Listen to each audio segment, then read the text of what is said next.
다만악에서 구하옵소서라는 제목으로 함께 말씀을 나누려고 합니다. 오늘 함께 나눌 이 말씀은 사실 작년 6월에 금요 영성기도에서 제가 이 강단에서 나눴었던 미가 1장 말씀과 연결되는 부분이 있습니다. 2025년도 벌써 3개월이 지나가는데 2024년 6월에 이야기를 하니 아마 낯서실 거고 생각이 나지 않으실 것 같다는 생각이 들어서 잠깐 그때 이야기를 나누어 보려고 합니다. 미가라는 사람은 모레셋 사람입니다. 모레셋이라는 말을 들었을 때 이스라엘의 어느 지방이다 라고 바로 떠오르진 않으실 겁니다. 그만큼 잘 알려지지 않았던 동네입니다. 미가 선지자는 우시야, 요담, 아하스, 히스기야 왕 시대에 사역했다라고 미가 선지자가 밝히고 있죠. 무려 왕이 3번이나 바뀔 동안 사역했던 사람입니다. 미가 선지자가 이스라엘에서 하나님의 말씀을 선포할 때 이스라엘 주변에는 아수르라는 나라가 굉장히 힘을 키우고 있었습니다. 거대한 아수르의 군사력 그리고 혼란한 외교 정세 속에서 이스라엘은 하나님 백성으로 마땅한 삶을 살아가야 했음에도 그렇게 살아가지 못했던 모습이 보였습니다. 그래서 그런지 소선지사라고 우리에게 알려져 있는 12개의 선지서들 그리고 그 선지서를 기록한 12명의 선지자들의 이야기가 하나님 백성답게 살지 못한 이스라엘을 향한 질책으로 기록되어 있습니다. 마찬가지로 미가 또한 이스라엘을 향한 질책을 이야기합니다. 하나님께서는 미가를 보내셔서 이스라엘과 유다의 잘못을 지적하십니다.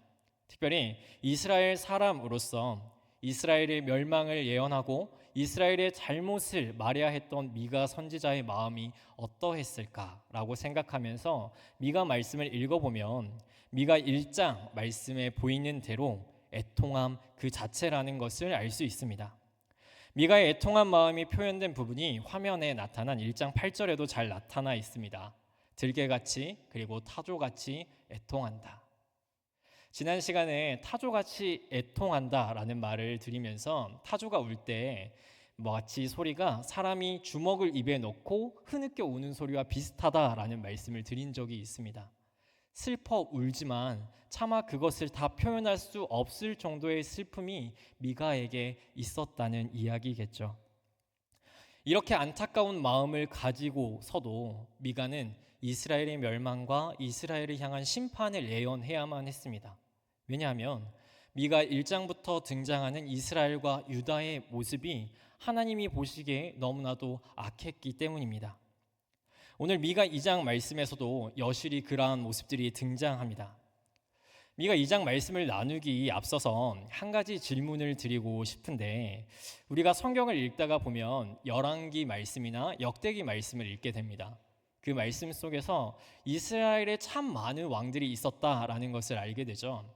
만약 이 왕들 중에서 성도님들께 가장 악하다라고 생각하는 왕을 뽑아주십시오 라고 질문을 한다면 어떤 왕의 이름을 이야기하시겠습니까? 네, 답이 이미 나온 것 같습니다. 네, 수많은 사람들의 이야기가 나오겠지만 아마 아합이라는 이름이 굉장히 많이 나올 거라고 생각합니다. 실제적으로 이 아합이라는 왕을 성경에서 평가할 때 하나님 보시기에 악한 왕이었다라고 이야기를 하죠. 이 아합이 얼마나 악했는가라고 생각할 때 이 악함을 단적으로 보여주는 한 가지의 이야기가 있습니다. 아합이 왕이기 때문에 나라 곳곳을 순방했습니다. 곳곳을 살펴봤겠죠. 그러다가 어느 날 너무나도 마음에 드는 포도원을 발견하게 됩니다. 궁 근처에 있고 그리고 포도를 기르기에도 너무나도 좋은 땅을 가지고 있었어요. 이 땅에 대한 욕망이 거대해져서 포도원 주인을 만나서 이 땅을 나에게 달라 이야기하죠. 그런데 포도원 주인의 대답이 왕의 요청임에도 불구하고 땅은 하나님께서 기업으로 주신 것이기 때문에 제가 함부로 팔 수 없습니다 였습니다.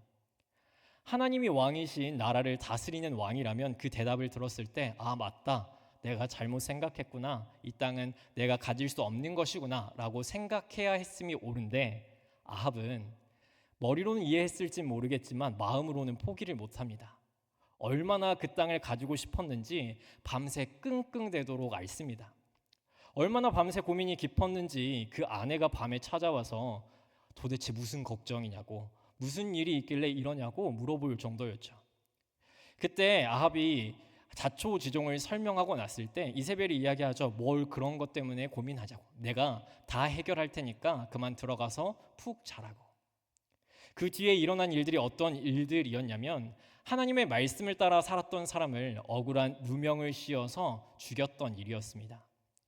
아합 왕은 이 모든 이야기를 알고 있었지만 그럼에도 불구하고 자신이 욕망하는 것을 가졌다는 그 이유만으로 룰루랄라 노래를 부르면서 기쁨으로 그 땅을 차지했습니다. 제가 미가 선지자 이야기를 하면서 갑자기 아합 왕 이야기를 한 이유가 있습니다. 왜냐하면 미가 2장 말씀을 시작하면서 그때의 이야기가 떠오르게 하는 모습들이 많이 나타나 있기 때문입니다.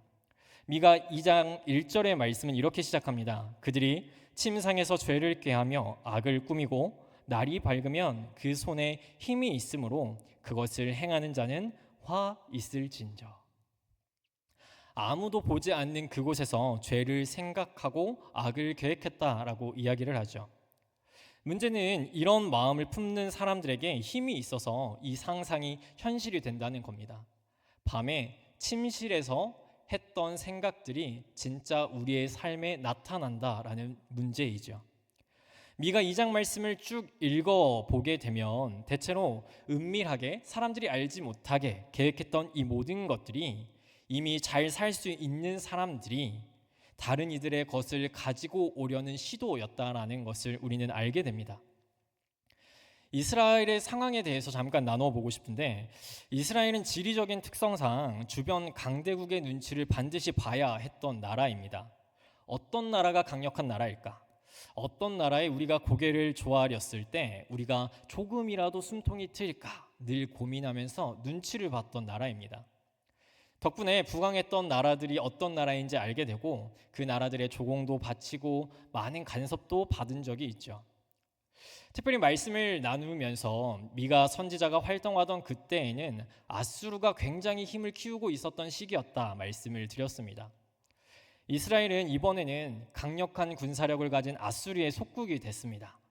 우리가 아수르의 속국이 된다면 조금이라도 잘 살 수 있을 거야. 조금이라도 형편이 나아질 거야 라고 생각하면서 말이죠. 하지만 이게 웬걸 아수르는 오히려 석국들을 움켜쥐고는 포악하게 대했던 나라였습니다. 오랜 시간 동안 다른 나라의 눈치를 보며 살았던 이스라엘이기 때문에 아수르에게 시달린 나라이기 때문에 이스라엘 사람들이 아수르에게 어떠한 감정을 가질까라고 물어본다면 좋은 감정이라고는 표현하기 어려울 겁니다. 그런데 참 역설적이게도 이스라엘이 그렇게나 싫어하고 자신들을 억압하는 그 아수르의 모습을 닮아가는 모습을 보여줍니다. 살인하지 말고 도둑질하지 말고 내 이웃의 것을 탐내지 말라는 하나님의 말씀대로가 아니라 아수르처럼 포악하고 누군가를 억압하는 모습을 보이게 되죠. 돌보아야 할 사람들을 제대로 돌보지 않고 이웃을 이웃으로 보지 않는 모습이 이스라엘 사회에 만연하게 됩니다. 이스라엘이 지금 살고 있는 약속의 땅으로 들어갈 때 하나님께서는 이렇게 말씀하셨습니다. 너희가 이전에는 애굽의 종이었지만 이제는 거룩한 백성 제사장 나라가 될 거야. 이스라엘에게 주셨던 새로운 정체성입니다. 이제는 더 이상 애굽의 종이 아니라 하나님의 거룩한 백성으로 살아가라는 하나님의 선물이었습니다. 정체성이라는 말을 우리가 생각해 볼 때 쉽게 표현해 보자면 내가 누구인가라는 생각입니다. 하나님께서 이렇게 말씀하셨던 것은 이스라엘이 나는 이제 종이야가 아니라 나는 이제 하나님의 사람이야 라고 생각하며 살기를 원하셨기 때문입니다. 하나님의 사람답게 살기를 원하셨습니다. 이를 위해서 하나님께서 주셨던 것이 율법이고 선지자들을 통한 말씀이었습니다. 제사장 나라, 거룩한 백성. 이스라엘 사람들은 가나안 땅에서 다른 나라와 구별된 삶을 살아가야 했습니다. 구별된 삶, 거룩한 삶을 살아내야 했습니다.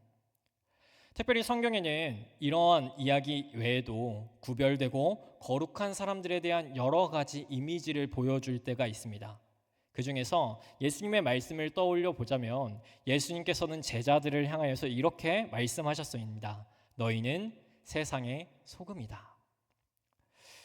성도님들, 소금을 혹시 언제 사용하십니까? 소금을 사용할 때를 찾아보면 요리할 때 아니겠습니까? 요리의 맛을 더하거나 간을 맞출 때. 요리할 때도 사용하지만 우리가 소금을 사용할 때는 때로 음식의 부패함을 막기 위해서 사용하기도 합니다. 하나님께서는 거룩한 백성들이 이 땅의 죄와 악에 물들지 않고 하나님 나라의 맛을 나타내며 살아가기를 원하셨습니다. 그렇기에 너희는 이 세상의 소금이다 라고 말씀하지 않으셨겠습니까? 그런데 미가 시대의 전반적인 이스라엘의 모습을 보십시오. 소금이라고 이야기할 수 있을까요? 아마 예수님께서 이 당시 이스라엘 사람들의 모습을 보셨다면 이렇게 말씀하셨을 것 같습니다. 소금이 그 맛을 잃어버렸다고. 소금이 아니라고. 만일은 소금 이스라엘에 대해서 하나님이 그래서 이렇게 말씀하셨습니다. 미가 2장 3절의 말씀입니다. 그러므로 여호와의 말씀에 내가 이 족속에게 재앙을 계획하나니 너희의 목이 이에서 벗어나지 못할 것이요 또한 교만하게 다니지 못할 것이라. 이는 재앙의 때임이라 하셨느니라. 하나님께서 말씀하시는 것은 이스라엘의 죄악으로 인한 심판입니다. 이스라엘이 아무도 보지 않는 밤에 악을 계획하였던 것처럼 하나님께서 그들을 향하여서 심판을 계획하시겠다 선언하고 계시는 것이죠. 하나님의 심판이 나타난다고 하였을 때 그 어떤 사람이 이 심판 앞에서 도망가고 피할 수 있겠습니까? 그런데 하나님께서 심판을 선언하시면서 누구를 심판하시겠다 말씀하시는 내용을 살펴보니까 2장 3절을 보면 하나님께서 내가 이 족속에게 재앙을 계획한다라고 말씀하십니다. 이 족속이라는 말은 이스라엘 사람들이라는 뜻이죠. 미가 2장 1, 2절에서 미가는 이야기합니다. 밤중에 계획하는 사람들, 그리고 그 악을 진짜로 실행할 수 있는 힘을 가진 자들. 이런 이야기들을 살펴보면 미가 선지자가 고발하는 사람들은 이스라엘에서 꽤나 힘이 있는 사람들, 권력을 가진 사람들이라고 생각하기 쉬운데 하나님께서 심판을 선언하시는 것은 그런 사람들을 포함한 온 족속, 이스라엘 백성들이었습니다. 정의로운 재판관은 징계를 내릴 때 의로운 사람이 아니라 불의함을 행한 사람을 선택합니다. 불의를 징계하는 것만큼이나 의로운 것을 옳다 말하는 자들을 의롭게 대하는 것이 정의의 모습이기 때문이죠. 우리는 하나님을 고백할 때 하나님께서 누구보다도 정의롭고 공의로운 분이라고 고백합니다. 그렇다면 이 믿음이 우리에게 확실하다면 공의로운 하나님의 심판을 받은 이 족속에게 또 2절에 나타났던 고위 관리들을 고발하는 그 미가의 선언이 동일하게 적용된다라고 생각해 볼 수 있지 않겠습니까? 담임 목사님께서 이 강단에서 몇 차례 이런 말씀을 하셨습니다. 사람은 문화 안에서 자유로울 수 없다. 거대한 흐름 안에서 반드시 어떠한 영향을 받으며 살아가는 것이 우리의 한계입니다. 이스라엘의 왕과 관리들은 아수르에게서 독립하려 노력했으나 다른 강대국들에게 독립하려고 노력했으나 아수르의 모습을 닮아서 악을 꾀하며 다른 이들의 것을 탐했던 모습을 보여줍니다. 마찬가지로 이스라엘 백성들은 권력자들의 악함을 받아들여서 자신보다 힘이 없는 자들의 것을 탐하여 빼앗기 위해서 노력했습니다. 아마 이런 문화, 이런 사회 안에 살아간다면 그 누구도 나는 그러한 삶을 살아가지 않습니다. 나는 의로운 사람입니다. 라고 자신 있게 말하기에는 어려울 겁니다. 이스라엘의 모습을 한마디로 다시 표현해 보고 싶습니다. 이스라엘은 악이 악을 낳는 사회였습니다. 악이 악을 낳는다라는 말이 성경 이야기를 통해 나눈 이야기이기 때문에 지금 우리와 어떤 상관이 있나 싶으실 수도 있을 것 같습니다. 하지만 수천 년이 지났음에도 여전히 이 말은 유효한 말입니다. 불과 100년 전 인류 역사 속에서 최악의 전쟁이라 불리우는 세계 2차 대전이 있었습니다. 그때 사람이 사람을 학대하고 잔혹하게 대했던 일들이 세계 곳곳에서 벌어졌었습니다. 아마 이 시기에 나치의 유대인 학살 이야기를 한 번쯤은 들어보셨을 거라고 생각합니다. 그 당시 끔찍한 상황을 생생하게 알려주는 여러 매체들을 통해서 우리는 그 당시가 얼마나 끔찍하고 잔혹했던 일들이 있었는지 알고 있습니다. 죽음의 수용소에서라는 책을 쓴 이 빅터 프랭클이라는 사람이 있습니다. 유대인 수용소에서 시간을 직접 경험하면서 그 시간 어떤 일이 있었는지 기록한 책인데, 이 책은 작가가 수용소 안으로 들어가는 장면을 보여주면서 시작합니다. 수용소에 도착하고 난 이후에 유대인을 수용하는 이 수용소가 꽉 찰 정도로 유대인들이 너무 많아서 나치의 인력만으로는 관리를 할 수 없었다고 합니다. 그래서 유대인들 중에 이 유대인들을 관리해야 할 감독관을 뽑았습니다. 우린 이제 죽게 되었구나. 우리에게 펼쳐진 것은 암울한 미래구나 라고 생각하는 이 사람들에게 우리를 관리할 사람이 같은 유대인이라고 라는 이 소식이 전해졌을 때는 그래도 조금은 살만하겠다라는 희망이 있었을지도 모르죠. 그런데 이게 웬걸, 오히려 유대인 반장들, 유대인 관리들이 유대인들의 상황을 너무나도 잘 알기 때문에 더 악독한 방법으로 그들을 더 괴롭혔다라는 이야기를 합니다. 생명을 위협을 받는 곳에서 다른 형태로 생명을 위협받았다는 일이 이 책 안에 잘 기록되어 있습니다. 거대한 악으로 생명의 위협을 받았던 곳에서 또 다른 사람들이 악의 씨앗을 움튀어서 악을 행하는 모습이 사람 사회의 모습이었습니다. 악이 악을 낳는다라는 이 말을 달리 표현해 보자면 악에도 구조가 있다는 말입니다. 악에도 시스템이 있다. 악의 구조, 악의 시스템. 조금 어려운 말이죠. 하지만 이 말을 듣고 잠잠히 생각을 해보게 되면 굉장히 불편해지는 모습을 발견하게 됩니다. 왜냐하면 우리가 그 구조 속에 살아간다면, 그 시스템 안에 살아간다면 내가 인식하지 못하더라도, 내가 생각하지 못하더라도, 알지 못하는 중에도 악이 악을 낳는 그 순간에 동참할 수 있기 때문입니다. 제가 악이 악을 낳는다는 이야기를 드리면서 빅터 프랭클이라는 사람의 이야기를 잠깐 드렸죠. 이 빅터 프랭클은 굉장히 끔찍한 일들을 많이 경험했습니다. 가스실, 고문들, 그리고 말로 표현할 수 없는 수많은 일들이 이 사람의 인생에 있었습니다. 제가 사진 한 장을 준비했는데 한번 보여주시겠습니까? 네, 한 사람의 사진입니다. 이 사람의 인상이 혹시 어떻게 보이시나요? 네, 아마 그렇게 나쁘진 않을 거라고 생각을 합니다. 이 사람의 이름은 아히히만입니다. 아히히만. 이 사람이 어떤 사람이었냐면 나치의 유대인 정책을 총괄했던 사람입니다. 그렇게 끔찍한 일을 저지른 사람인데 이렇게 평범하고 멀쩡하게 생겼다는 게 놀랍지 않으십니까? 세계 제2차 대전이 끝나고 얼마 지나지 않아서 이 사람이 이스라엘 정보국에 의해 체포됐습니다. 그리고 이 사람을 전범 재판에 회부하여서 예루살렘에서 재판이 벌어집니다. 그런데 이 재판의 과정에서 이 아이만이라는 사람이 했던 대답이 굉장히 충격적이었습니다. 무엇이라고 대답하냐면 이렇게 대답했습니다. 나는 무죄입니다. 나는 국가가 말한 것을 충실하게 지켰을 뿐입니다. 나는 유대인을 죽이지 않았습니다. 나는 국가 시스템의 피해자일 뿐입니다. 라고 말했습니다.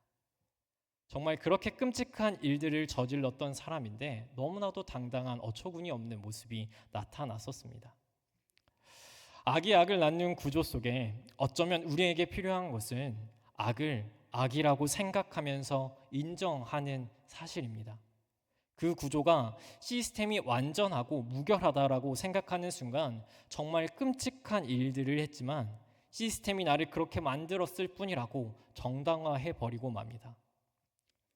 우리 예배를 드릴 때 교회에서 여러 가지 소식들을 듣게 됩니다. 광고 시간이 있죠. 광고 시간에 여러 시간들을 소개하면서 목사님께서 이 강단에서 꼭 붙였던 이야기가 있습니다. 바로 그리스도인에게 필요한 것은 생각이라는 것입니다. 그리스도인은 반드시 생각해야 한다. 우리의 평범한 일상처럼 악도 평범한 모습을 하여서 우리 곁에 있습니다. 매일매일 세계 곳곳에 벌어지는 수많은 범죄들이 있다는 것을 TV를 켜셔서 뉴스를 보시면 아실 수 있습니다. 그런 끔찍한 일들을 도대체 누가 벌였는고 하고 뉴스를 살펴보면 이따금씩 너무 놀라고는 하죠. 그렇게 끔찍한 일을 저질렀던 사람들의 얼굴이 너무나도 평범하고 마치 우리 주변에 사는 사람들의 얼굴과도 닮아서 일상에서 너무 동떨어진 일들이 너무나 평범한 사람들을 통해 벌어짐을 우리는 보게 됩니다. 우리의 일상도, 우리가 살아가는 구조도, 우리의 삶도 모든 것들이 다 완벽하지 않습니다. 그렇기에 우린 매일매일의 순간 속에서 반드시 생각을 해야만 합니다. 악을 악이라 인정하고 악을 깨부술 수 있는 힘, 도대체 그것을 우리는 어떻게 얻을 수 있을까요? 문화 안에서 살아가는 사람은 스스로 그 구조를 악하다 평가하면서 이겨내기에는 생각에 분명한 한계가 있습니다. 그렇게 우리의 내부적인 생각과 내부적인 마음이 아니라 반드시 외부로부터 힘을 얻어야 한다라는 결론에 이르게 됩니다. 하나님 말씀 히브리서 4장 12절은 말합니다. 하나님의 말씀은 살아있고 활력이 있어 좌우의 어떤 검보다도 예리하여 혼과 영과 및 관절과 골수를 찔러 쪼개기까지 하며 또 마음의 생각과 뜻을 판단하나니. 그리스도인은 하나님의 말씀이 우리를 깨우치고 생각하게 한다고 고백하는 사람들입니다. 우리를 생각하게 하는 힘은, 악을 악이라고 인정하게 하는 힘은 하나님 앞에 있을 때 비로소 우리는 가능해집니다. 악이 악을 낳는 구조 속에서 미가 시대 이스라엘은 하나님의 말씀을 듣고 생각해야 하는 모습을 나타내야만 했습니다. 이것이 악한 일이고 이것이 하나님이 기뻐하지 않는 일이구나. 하지만 이스라엘이 미가 선지자의 말을 듣고서도 무엇이라 대답하냐면 미가 2장 6절 11절의 말씀처럼 대답합니다. 그들이 말하기를 너희는 예언하지 말라. 이것은 예언할 것이 아니거늘 욕하는 말을 그치지 아니하는도다. 사람이 만일 허망하게 행하며 거짓말로 이르기를 내가 포도주와 독주에 대하여 내게 예언하리라 할 것 같으면 그 사람이 이 백성의 선지자가 되리로다. 이스라엘은 악에 대하여서 악하다라고 이야기하지 말라고 말합니다. 내 입을 막아라라고 말하죠. 하나님의 말씀을 듣고 생각하기를 거부한 이스라엘의 마음은 지금 다른 이들의 것을 빼앗고 악을 계획하는 이 모습이 좋으니 나는 이대로 살겠다라는 주장입니다. 이를 위해서 악이 아니라 다른 좋은 말을 하는 사람들이 있다면 기꺼이 그 사람들을 하나님의 선지자로 받아들이겠다는 잘못된 믿음을 고백하고 있는 겁니다. 혹시 마트에서 떼를 쓰는 아이를 보신 적이 있으십니까? 나 이거 사달라고, 나 이거 갖고 싶다고 떼를 쓰는 아이들이 종종 있습니다. 그렇게 떼를 쓰면서 아이들이 하는 공통된 행동이 발버둥을 치는 것이죠. 나 이거 사달라고, 이거 안 사주면 집에 안 갈 거라고. 이스라엘의 지금 이 말들이 이 아이들의 발버둥과 같습니다. 나는 이렇게 살 거라고, 이렇게 살고야 말겠다고 하나님 앞에서 발버둥을 치고 있습니다. 하지만 마트에 그 발버둥 치는 아이가 있으면 부모님이 그냥 내버려 두지 않죠. 빨리 아이를 데려갑니다. 하나님께서도 마찬가지로 이 이스라엘 백성들의 발버둥을 그냥 보고만 있을 수 없었습니다. 왜냐하면 어떠한 결과가 나타날지 너무나도 잘 아니까. 그래서 우리가 소선지서 12명의 선지자들과 함께 많은 사람들을 보내셨음을 보게 됩니다. 하나님께서는 이 사람들을 통해서 분명하게 말씀하셨습니다. 악이 악을 낳는 것은 분명한 잘못이라고. 너네 지금 잘못 살아가고 있다고. 그렇게 살지 말고 하나님 앞에서 하나님의 백성답게 살아가기 위해 발버둥 치라고 하나님께서 수차례 이야기하신 겁니다. 미가 선지자를 통하여서 하나님의 백성들에게 말씀하셨던 하나님의 말씀은 우리가 신약 성경에서 예수 그리스도의 모습을 통해서도 그 자취를 찾아볼 수 있습니다. 예수님이 사역을 시작하실 때 예수님은 이스라엘 가운데 나타난 수많은 불의함을 마주하셨습니다. 특별히 물질 만능주의가 팽배한 사회 속에서 이익을 위해 성전에서조차 장사를 하던 사람들을 보셨습니다. 뿐만 아니라 자신들의 권력을 지키기 위해서 큰 위협이 되었던 예수를 불법적인 방법으로 체포하고 처벌한 사람들도 마주하셨습니다. 그때 예수님께서는 한 사람의 힘으로는 어떤 것도 바꿀 수 없으니 침묵으로 상황을 넘어가지 않으셨습니다. 그렇다고 반대로 예수님을 따르는 수많은 사람들과 폭동을 일으킨 것도 아니었습니다. 예수님께서는 예수님의 방법대로 악과 싸우셨습니다. 악이 악을 낳는 사회 안에서 악을 악이라 외치면서 악을 선으로 회복하기 위해서 사역하셨던 것이 예수님의 이야기였습니다. 악에 대한 예수님의 저항은 악이 가득한 이 세상에서 하나님 나라를 이루어가는 것, 하나님 나라를 회복하는 모습으로 분명하게 나타났습니다. 악과 맞서 싸운 예수님의 몸된 교회와 성도는 악을 악이라 생각하고 악에 저항할 의무가 있습니다. 그렇게 누군가는 이렇게 말했습니다. 그리스도인은 세상에 살지만 세상의 순응해서는 안 된다. 예수님께서 하나님의 사람들을 표현하신 여러 이미지들 중에 앞서 말씀드린 소금의 이미지도 있지만 세상의 빛이라는 이미지도 있었습니다. 예수님께서는 우리를 향해서 빛이라고 말씀하셨죠. 특별히 빛은 어두움을 밝히고 어둠을 어둠이라 생각하게 하는 힘이 있습니다. 예수님을 믿고 고백하는 사람들은 세상에 어떠한 상황이 있는지, 어떠한 악이 있는지를 세상 가운데 밝히 드러내는 존재여야만 합니다. 사랑하는 성도님들, 하나님은 오늘 미가를 통해 미가 당시 사회의 모습을 생각하면서 악의 순환 고리, 악의 구조에 대해 생각하고 하나님 말씀을 통해 저항할 것을 요구하셨습니다. 이것은 미가 시대의 이야기만이 아닙니다. 여전히 이 세상에도 악의 구조는 존재합니다. 악은 가득합니다. 우리가 생각하고 있던지 생각하고 있지 않던지 우리 삶에는 분명한 구조적인 악이 존재합니다. 구조 속에 개인의 힘이 미약해 보이나 그럼에도 희망이 있는 것은 하나님이 그 안에서 악을 악이라 고백하며 발버둥치는 하나님의 자녀들을 그냥 두지 않으시고 악을 끝장낼 것이라고 말씀하셨기 때문입니다. 또한 그날 그때를 기다리는 우리들에게 포기하지 않고 하나님의 말씀을 따라 하나님을 바라볼 수 있는 귀중한 선물들도 함께 주셨습니다. 그 중에 하나가 오늘 우리가 함께 하나님께 하기 위해 모였던 기도입니다. 특별히 예수님께서는 이 기도를 우리에게 알려주셨습니다. 예수님께서 알려주신 기도에 굉장히 재미있는 특징이 있는데 이 기도에는 기도를 하는 나라는 표현보다 많이 등장하는 표현이 있습니다. 바로 우리입니다. 우리. 오늘 말씀의 제목인 다만 악에서 구하옵소서라는 이 내용 앞에도 사실 우리라는 표현이 등장합니다. 마태복음 6장 13절 말씀입니다. 함께 읽겠습니다. 우리를 시험에 들게 하지 마시옵고 다만 악에서 구하옵소서. 나라와 권세와 영광이 아버지께 영원히 있사옵나이다. 아멘. 하나님 말씀으로 예수님의 이름으로 악을 악이라 생각하고 저항하는 사람들을 혼자 두지 않으시고 함께 할 수 있는 하나님의 사람들을 주셨음을 우리는 생각하게 됩니다. 예수 그리스도의 이름으로 이들과 함께 우리는 악에 저항하면서 살아갈 수 있습니다. 사랑하는 성도님들, 이제 말씀을 마무리하고자 합니다. 우리가 생각하지 않더라도 악은 평범하게 구조적으로 우리의 삶에 가까이 있습니다.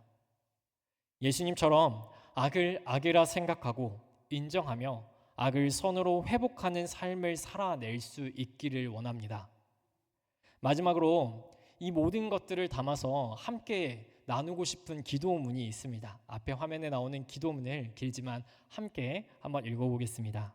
시작. 하나님, 우리로 하여금 죄를 향해 분노하게 하시되 죄인을 보며 슬퍼하게 하시고 타락을 보며 정의를 갈망하게 하시되 타락한 자를 보며 은혜를 갈망하게 하소서. 무엇보다 죄를 죽이시기 위해 죄인들을 위해 죽으신 그리스도의 마음을 품게 하소서. 아멘. 이 말씀과 이 기도가 우리의 삶에 뿌리 내려서 악을 악이라 인정하고 악에 저항함으로 세상의 소금과 빛으로 살아내는 하나님의 자녀들로 살아가는 우리가 될 수 있기를 예수님의 이름으로 축복합니다. 아멘. 사랑하는 하나님, 감사합니다. 우리의 삶 속에 생각하지 않고 우리가 느끼지 않더라도 분명한 악과 죄가 있었음을 생각합니다. 하나님, 우리가 이 세상에서 살아갈 때 예수 그리스도의 마음을 품고 악을 악이라 생각하며 저항할 수 있는 용기를 허락하여 주시옵소서. 예수 그리스도께서 말씀하신 그 기도대로 우리를 시험에 들게 하지 마옵시고 다만 악에서 구하여 주시옵소서. 이 모든 말씀 우리 구주 예수 그리스도의 이름으로 기도드립니다. 아멘.